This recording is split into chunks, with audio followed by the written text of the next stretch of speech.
Hello बच्चों, so the question is, with what velocity should an alpha particle traverse toward the nucleus of copper atom so as to arrive at a distance 10 to the power minus 13 meter from the nucleus of copper atom? Okay, तो suppose करिए कि हमारे पास कोई alpha particle है, जैसे helium है, और ये इस तरीके से अप्रोच कर रहा है किसको? कॉपर एटम को। ठीक है, कॉपर एटम को वो अप्रोच कर रहा है इस तरीके से। ये हमारे पास कॉपर एटम है, लेकिन है क्या कि वो 10 की पावर माइनस 13 मीटर तक अप्रोच करता है। 10 की पावर माइनस 13 मीटर तक वो अप्रोच करता है। तो यानी कि 10 की पावर माइनस 13 मीटर पर क्या हो रहा होगा? सपोज से कि दिस इज 10 की power 13, this is the point 10 की power minus 13 metre from the nucleus, यानी कि यहाँ से। ठीक है, यहाँ से ये डिस्टेंस है 10 की पावर माइनस 13 मीटर। ठीक है, ओके। तो यहाँ पर क्या हो रहा होगा? यहाँ पर जो नेट काइनेटिक एनर्जी है, नेट काइनेटिक एनर्जी जो है वो पोटेंशियल एनर्जी के इक्वल हो जा रही होगी। ठीक है, पोटेंशियल एनर्जी दोनों की, हीलियम की और कॉपर की। तो पोटेंशियल एनर्जी अगर मैं निकालना चाहता हूं बेटा, potential energy, we need to find out the potential energy. So potential energy क्या हो जाएगी? के Q1 Q2 अपॉन आर। सो के की वैल्यू क्या हो जाएगी? 1/4 पाई एप्सिलॉन नॉट। Q1 कितना हो जाएगा? Ze Z1e, यानी कि हीलियम का एटॉमिक नंबर उस पर चार्ज, इनटू Z2e। ठीक है, कॉपर का एटॉमिक नंबर इनटू इलेक्ट्रॉन का चार्ज, अपॉन आर। इसकी वैल्यू अपन लोग डालेंगे बेटा तो कितना आ जाएगा? 1/4 पाई की वैल्यू डाल सकते हैं, एप्सिलॉन नॉट की वैल्यू डाल सकते हैं 8.85 10 की power minus 12 coulomb square metre inverse. और Z1 की वैल्यू हम कितनी डालें, यानी कि एटॉमिक नंबर ऑफ हीलियम कितना हम डालें? 2। एटॉमिक नंबर कॉपर का कितना होता है? 29।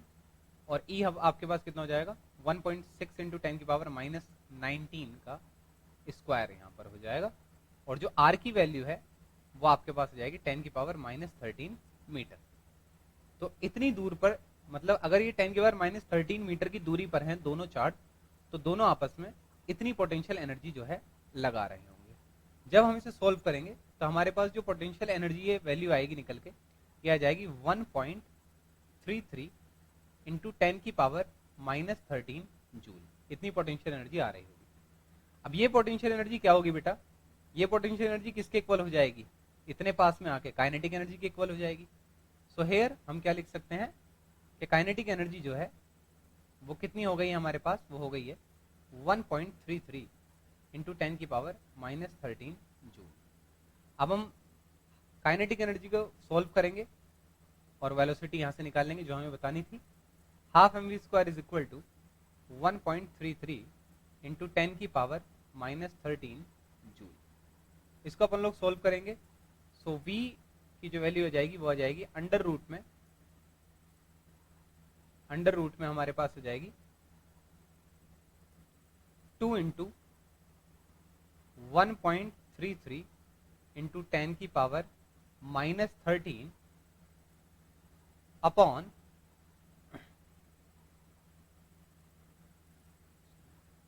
ये आ जाएगा अपॉन इसका जो मास होगा आपका हीलियम का जो मास होता है वो होता है 4 इंटू 1.66 इंटू 10 की पावर माइनस 27 किलोग्राम। ठीक है, तो ये हमारी जो वेलोसिटी आ जाएगी यहाँ पर, ये वैल्यू हमारे पास निकल के आ जाएगी v is equal to 6.3 into 10 की पावर 6 मीटर पर सेकेंड। ठीक है, so this is the answer.